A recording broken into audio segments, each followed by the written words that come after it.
Hello दोस्तों, मैं हूं सत्यम और स्वागत करता हूं आपको अपने यूट्यूब चैनल सत्यम डिजिटल में।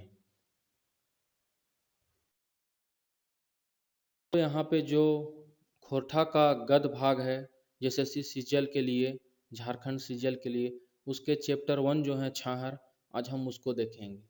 तो जो छाहर पुस्तक है उसके जो लेखक हैं वो है चितरंजन महतो चित्रा। तो आइए जानते हैं लेखक परिचय। चितरंजन महतो चित्रा का जन्म 1946 में जितिया पर्व के दिन हुआ था। ये ग्राम पोस्ट इनका लारी पड़ता है, जिला रामगढ़ है। इनका मूल नाम चितरंजन महतो, उपनाम चित्रा है, साहित्यिक नाम चितरंजन महतो चित्रा है। इनके माता का नाम धनिया देवी है। पिता का नाम धनेनाथ महतो, ये किसान हैं। चितरंजन महतो ने शिक्षा एमए में भूगोल किया हुआ है। एमए किया हुआ है भूगोल से, माफ़ कीजिएगा, उन्होंने एमए भूगोल से किया हुआ है 1966 ईस्वी में। ये पेशे से एक हाई स्कूल टीचर हैं। इनके जो कहानी संग्रह है जिसका नाम है छाहर, और उसी छाहर का जो पहला चैप्टर है उसका भी नाम कहानी संग्रह के नाम पर ही रखा गया है, छाहर। इसमें टोटल 10 चैप्टर है जिसे आज हम पढ़ने वाले हैं। इनकी कुछ प्रकाशित कृतियां जो है वो हम देख लेंगे, जिंदगी छाहर, महराई। और इन्होंने रांची यूनिवर्सिटी में खोरठा के प्राध्यापक के रूप में 2 वर्ष तक कार्य किया है। अगर आपने इसका सिलेबस नहीं देखा होगा तो मैं नीचे डिस्क्रिप्शन में उसके लिंक दे दूंगा, आप वहां जाके सिलेबस को एक बार जरूर देख लें। तो कहानी को दोस्तों थोड़ा विस्तार से समझने की कोशिश कीजिएगा। मैं आपको कहानी को विस्तार से एक वर्ड के एक एक सेंटेंस बोलूँगा एक कहानी का, आप उसे याद कर लीजिएगा, जिससे आपके क्वेश्चन में किसी भी तरह की कोई परेशानी नहीं होगी। क्योंकि आपके दिमाग में लेखक का परिचय, उनके द्वारा लिखे गए जो पुस्तक हैं, उनकी कृतियाँ हैं, और जो कहानी है, अगर ये 3 चीज़ आपके दिमाग में रहेंगी तो बहुत कम ही उम्मीद है कि आप क्वेश्चन एग्जाम में छूटेगा आपसे। तो आइए अब कहानी की ओर चलते हैं। यह कहानी जो है वो मोहन और रोहन की कहानी है। ये दोनों मजदूर थे। गांव के ही एक व्यक्ति हैं सूर्य नारायण चौधरी। इनके यहाँ ये मजदूरी का काम कर रहे थे। सूर्य नारायण चौधरी का नया घर बन रहा था, उसी में ये दोनों मजदूरी कर रहे थे। अगर सूर्य नारायण चौधरी के पिता के बारे अगर नाम के बारे में पूछा जाए तो वो उनका नाम है बिरजू चौधरी। तो ये लोग क्या करते थे, सूर्य नारायण चौधरी के यहाँ काम कर रहे थे और वापस अपने घर की ओर दोपहर में लौट जाते थे, क्योंकि ये लोग गांव में ही काम कर रहे थे। तो दोपहर में खाने के लिए घर में आते थे। गर्मी का दिन था, बैसाख का महीना था, काफ़ी गर्मी था। तो आते टाइम ये लोग खिजूर या ताड़ के पेड़ के पास रुकते थे। लेकिन पेड़ के पास क्या होता था, इतनी गर्म हवा चलती थी कि इनके पूरे शरीर को गर्म कर देता था। और अंततः ये लोग वहाँ से उठ के अपने घर की ओर जाते थे, खाना खाते थे और फिर सेकेंड हाफ में काम करने के लिए वापस सूर्यनारायण चौधरी के आवास के पास चले जाते थे। तो यही इनका काम इसी तरह से जारी था। यहाँ जो मोहन की स्थिति थी वो रोहन से अच्छी थी। मोहन जो था उसके पास थोड़े इससे पैसे भी अधिक थे, इसके बच्चे भी जो थे मोहन के वो पढ़ लिख रहे थे। और इस तरह से दोनों का जो दिनचर्या जा रहा था मजदूरी कर करके।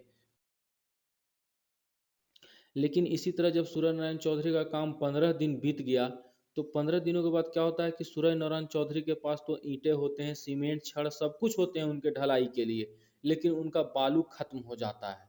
और उस दिन क्या होता है कि रोहन और मोहन जो है वो एक ही टाइम काम कर पाते हैं और काम करने के बाद वापस अपने घर की ओर लौट रहे होते हैं। लेकिन आप तो जान ही रहे, जैसे कहानी में बैसाख का महीना था, काफ़ी गर्मी था, इसलिए दोनों क्या करते हैं कि इमली के पेड़ के पास रुक कर बातचीत करने लगते हैं, जिसमें रोहन मोहन से कहता है कि तुम्हारी स्थिति बहुत अच्छा है, तेरा बेटा सब भी पढ़ लिख रहा है। यानी कि रोहन जो है वो मोहन से कहता है कि मेरे मेरे से तुम्हारी स्थिति जो है बहुत अच्छी है, तुम्हारा बेटा ही सब भी पढ़ा लिखा है, तुम हमेशा से बिरजू चौधरी के निकट रहे हो। मोहन जो है वो हमेशा बिरजू चौधरी के निकट के रहा है, यह रोहन जो है वो मोहन से कहता है। और हमसे तो सिर्फ काम लिया जाता है। यानी कि जो रोहन था उससे काम लिया जाता था, उससे घर द्वार के काम करवाए जाते थे। यहाँ तक कि स्टेशन चले जाओ किसी को छोड़ने, बस स्टैंड से किसी को लाने के लिए चले जाओ, बच्चे को कहीं घुमाने ले जाओ, ये सारा काम रोहन और उसके परिवार उसी में लगे हुए थे। यही सब बातें जो है वो रोहन जो है मोहन को कहते रहता है और उससे तरह तरह के सवाल करते रहता है। सो तुम्हारी स्थिति इतनी अच्छी कैसे हुई, यही जानने की कोशिश है सो रोहन मोहन से करते रहता है। तो वहाँ पे मोहन जो है वो उससे अपने मास्टर जी के बारे में उल्लेख करता है कि मेरे गुरु जो हैं वो देवा नारायण चौधरी, यानी जो मोहन के गुरुजी थे उनका नाम क्या है, देवा नारायण चौधरी, जिनसे मैंने शिक्षा दीक्षा प्राप्त की, यानी कि जो क्या सही है क्या गलत है, संगति का क्या असर पड़ता है, क्योंकि मोहन हमेशा से बिरजू चौधरी के निकट रहा। तो संगति का असर, यानी देखा जाए तो इस कहानी में संगति का भी असर दिखाया गया है। फिर ये लोग इसी तरह बीतते जाता है, दिन गुजर दोपहर गुजर रहा था, तो इन लोग को काफ़ी भूख प्यास लगा हुआ था। तो इन लोग को रास्ते में ही एक क्या मिलता है, एक ताड़ी वाला मिलता है। रोहन वहाँ ताड़ी पीता है और मोहन जो है वो पानी पीता है।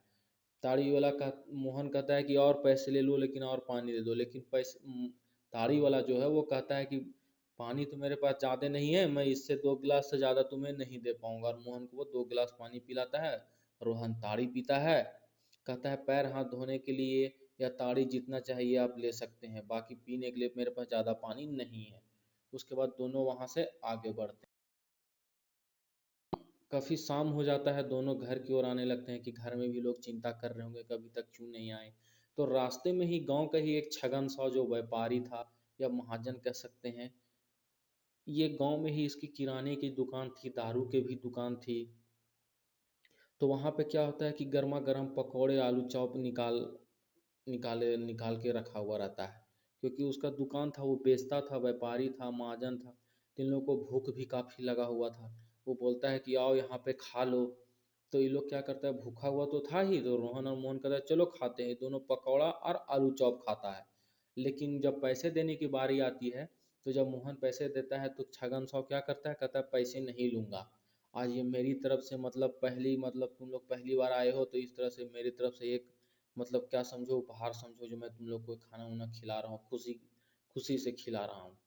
तो मोहन उसकी बातों को नहीं मानता है और उसे पैसे दे देता है।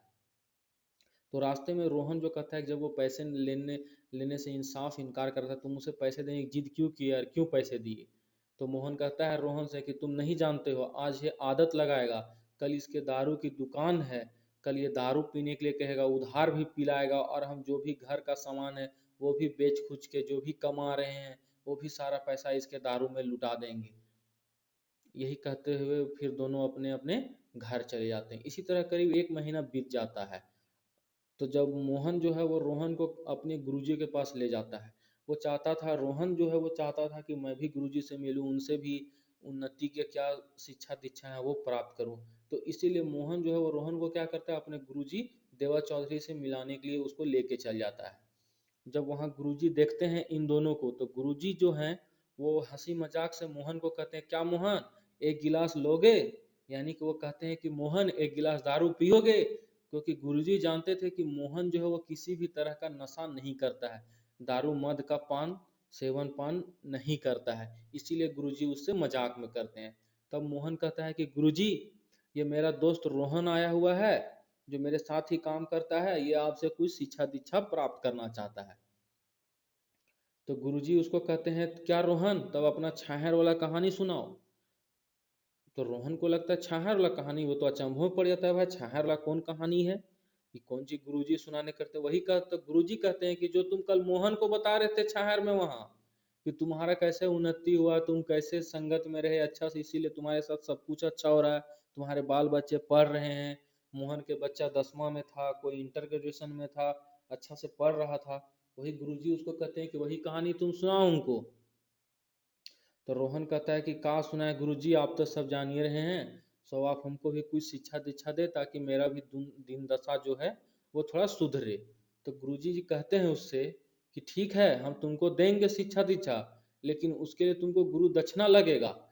दे पाओगे? हमको नहीं लगता है कि तुम दे पाओगे, क्योंकि तुम्हारे पास उम्मीद कम है कि तुम दे पाओगे, तुम्हारे पास शायद नहीं होगा मुझे गुरु दक्षिणा के लिए ये सब। तो वो कहता है गुरुजी आप कहिए तो सही, हम कोशिश जरूर करेंगे, हमसे जितना हो सकेगा हम जरूर देने का पार करेंगे। गुरुजी कहते हैं नहीं नहीं, तुमसे नहीं होगा। लेकिन रोहन कहता है कि नहीं गुरुजी, आप एक बार बोलिए तो सही, तभी तो पता चलेगा कि आपको गुरु दक्षिणा में क्या चाहिए।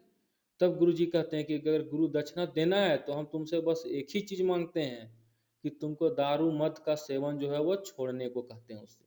कि मतलब तुमको दारू जो तुम पी रहे हो, दारू मद पान का जो नशा हड़िया मड़िया कर रहे हो, नशा कर रहे हो, वो तुमको क्या करना होगा, छोड़ना होगा। तो कहता है कि ठीक है गुरुजी, देखेंगे पारेंगे, लेकिन अगर एकरा हम छो एकरा अगर हम छोड़ देबे तो एकर से हमरा काम मिलते। वो जानना चाहता है कि आखिर ऐसा क्या बात है कि हम दारू मद छोड़ देंगे, नशा छोड़ देंगे तो इससे आखिर क्या बेनिफिट होगा, हमको क्या फायदा होगा। रोहन जो है गुरुजी जानता है, तो गुरुजी उससे कहते हैं कि अगर तुम दारू मद का सेवन छोड़ते हो तो इससे तुम्हारा मन खुश होगा। अगर मन खुश होगा तो तुम्हारा तन भी खुश रहेगा, और तन खुश रहेगा तो तुम स्वस्थ रहोगे।